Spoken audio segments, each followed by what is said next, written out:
Vous le mettez comme ça, hein, une démonstration.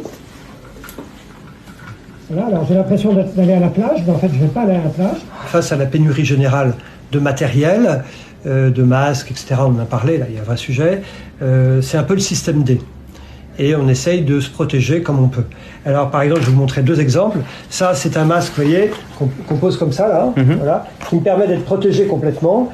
Et ça a été imprimé en 3D, chez nous, dans le laboratoire qui est juste à côté. Donc ça, c'est fait dans le laboratoire ici même? C'est fait à 20 mètres d'ici. Et ça, vous voyez, donc et ça, ce sont des fiches, des intercalaires, très simples. On a fait des trous, et puis on a adapté les trous au bidule qu'on a imprimé. Alors, donc ça, vous l'imprimez en 3D, ouais, ça, et vous prenez des intercalaires qu'on utiliserait... On fait des trous et ça nous protège. Et puis il n'y a que ça qui n'a pas été évidemment imprimé, l'élastique. On va chercher les élastiques, et puis on coupe les élastiques et on les accroche là. Donc on a des collègues, des médecins qui font ça, et c'est évidemment extrêmement utile. Ça nous protège. Ça veut dire qu'on est obligé de prendre un intercalaire. C'est les moyens du bord concrètement. Enfin, c'est efficace, mais c'est les moyens du bord. L'important, c'est que ça marche. Bien sûr. Il faut être pragmatique. Ah ben moi, je préférais avoir le truc super moderne que les Chinois semblent avoir. Sur toutes les photos qu'on voit, les Chinois sont équipés comme des cosmonautes. Nous, on fait avec... mais ça marche. Ça signifie quand je vais examiner un patient, si il éternue, s'il crache, s'il tousse, moi, je suis protégé. Je ne l'attrape pas. Et ça, c'est quand même pas mal. C'est génial. C'est une énorme invention. Mais c'est génial. Et moi, je remercie ceux qui l'ont fait. C'est les gens du laboratoire de l'INSERM à côté. Ce sont des gens inventifs. Et puis alors ça c'est quelque chose que vous connaissez pour aller à la plage.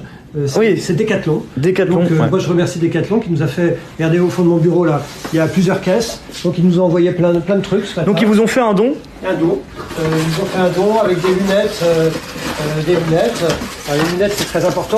Les lunettes, c'est important parce que c'est vrai qu'on parle beaucoup de la contamination par les voies orales, mais on peut aussi l'être par les yeux, c'est ça? Alors, nous, on a des lunettes... Oui, bien sûr, il faut se protéger les yeux. Donc, nous, on a des lunettes qui sont fournies par l'hôpital, qui sont celles-ci, qui sont des lunettes assez hautes, qui permettent, en plus avec le masque, on se protège du patient. Bon, Decathlon, on n'a pas des lunettes aussi hautes, mais c'est mieux que rien, parce que j'ai des confrères qui, y compris en dehors de l'hôpital, n'ont rien, donc ça c'est déjà pas mal. Mais surtout, ce qu'ils nous ont offert, outre des lunettes de plongée qui sont vraiment très bien, c'est ce masque. Ce masque de plongée, c'est pour nager à la plage, quoi. Et donc ça vous permet, vous le mettez comme ça, et puis avec ça, quand vous êtes face à un patient, eh bien, si le patient, vous êtes le virus, s'il est projeté par les gouttelettes du patient, il vient se heurter là. Et nous, les soignants, les médecins, les aides-soignants, les infirmières, eh bien, on est protégés. On est dans une situation qui sort de l'ordinaire, qui est extraordinaire. Donc à partir de là, tous les moyens sont bons. Il y a aussi des personnes qui vous envoient des masques par la poste. Voilà, vous voyez, il y a des gens, voilà, c'est une petite enveloppe, ça vient du 01. C'est quelqu'un, voilà, M. Philippe Juvin, hôpital Georges Pompidou, urgent, masque. Et à l'intérieur, il y a, je ne l'ai pas encore ouvert, mais il doit y avoir une dizaine de masques. Donc c'est des gens vraiment bienveillants, qui ont chez eux ou dans leur usine, dans leur magasin, 4, 5, 6, 10, parfois 100 masques, et bien qui nous les envoient. Qui nous envoient parce qu'ils considèrent qu'on en a besoin. Alors je les remercie parce que alors nous, à l'hôpital, je n'ai pas besoin de 5-10 masques. Nous, dans notre hôpital, on en a. Mais ça, du coup, je vais le répercuter là où on en a vraiment besoin, dans une EHPAD qui est à côté, par exemple. Je vais le répercuter à des collègues qui sont libéraux, qui sont en ville et qui sont tout seuls. Ce qui serait très bien, c'est s'il y a des gens qui avaient, vous savez, des tenues qu'on met complètes, souvent elles sont blanches, pour faire de la peinture. Ces tenues qu'on enfile complètement en une seule pièce, qui vous couvre des pieds au cou, voire même avec une capuche.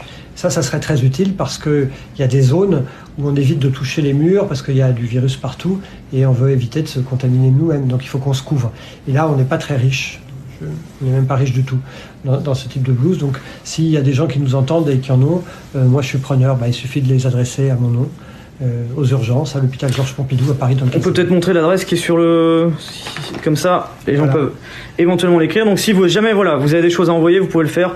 Hôpital Georges Pompidou à Monsieur Philippe Juvin, 20 rue Leblanc, 75 015, Paris. En tout cas, tous les élans de générosité nous touchent beaucoup parce qu'on a l'impression d'être un peu moins seul.